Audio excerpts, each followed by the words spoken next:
আজকে একটা গল্প শোনাই, কথাগুলো মন দিয়া শুনবেন।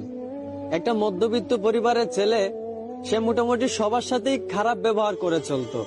সে রাত 1টা 12টায় বাসায় ফিরতো। এই কারণে তার বাবা তাকে অনেক বকাঝকা করত। আর ছেলেটাও তার বাবার সাথে তর্কে জড়ায় যাইতো।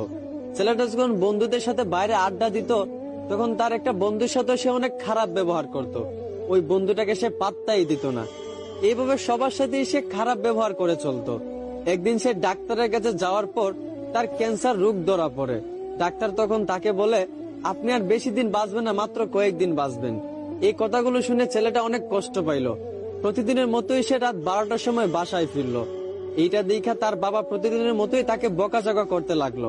কিন্তু অবাক করা বিষয়, প্রতিদিনের মতোই ছেলে তার বাবার সাথে তর্কে না জড়াইয়া তার বাবার গালিগুলা মন ভরে শুনতে লাগলো।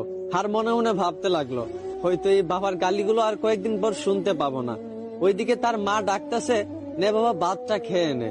অন্যদিন হলে সে তার মায়ের হাতে ভাতটা এত সহজে খাইতো না। কিন্তু আজ অবাক করা বিষয়, তার মায়ের হাত থেকে প্লেটটা এনে প্রাণ ভরে ভাতটা খেয়ে নিল। আর মনে মনে ভাবলো, এই বুঝি মায়ের হাতে শেষ খাওয়া। এইগুলা দেখে তার মা বাবা অনেক অবাক হয়ে গেল। এভাবে তার মা বাবার সাথে অনেক ভালো ব্যবহার করলো। তারপরের দিন সে তার বন্ধুদের সাথে আড্ডা দিতে গেল। যেই বন্ধুটার সাথে সে সবসময় খারাপ ব্যবহার করত, ওই বন্ধুরা তাকে আজকে একটা গালি দিছিল। কিন্তু অবাক করা বিষয়, অন্যদিন সে একটা গালির বদলে ওই বন্ধুটাকে আরো 10টা গালি দিত।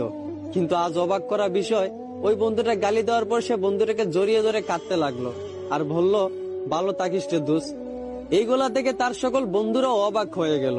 যেই বন্ধুরা কখনো খারাপ ব্যবহার না করে থাকতে পারতো না, সেই বন্ধুটা সবার সাথে হাসি মুখে ভালো ব্যবহার করতেছে। সবাই অনেকটা অবাক হয়ে গেল।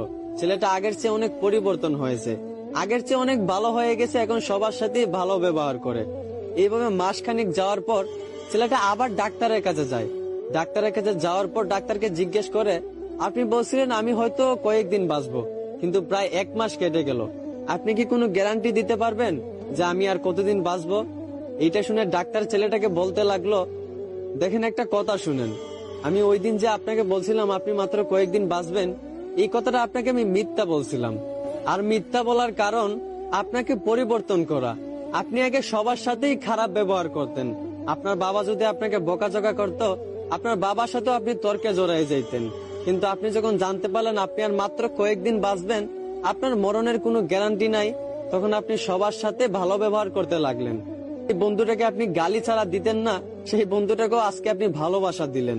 আসলে এইখান থেকে আমরা একটাই শিক্ষা পাই, যে প্রত্যেকটা মানুষ যদি তার মরণের কথা স্মরণ করত, যে হয়তো বা আজও তো মারা যেতে পারি, কালও তো মারা যেতে পারি, এখনো তো মারা যেতে পারি, এইভাবে যদি প্রত্যেকটা মানুষ তার মরণের কথা স্মরণ করত, তাহলে দেখতেন কোনো মানুষই দুনিয়াতে খারাপ ব্যবহার করত না, কেউই কারো প্রতি কোনো অভিযোগ রাখতো না, কেউই কাউকে মাফ না করে থাকতে পারতো না।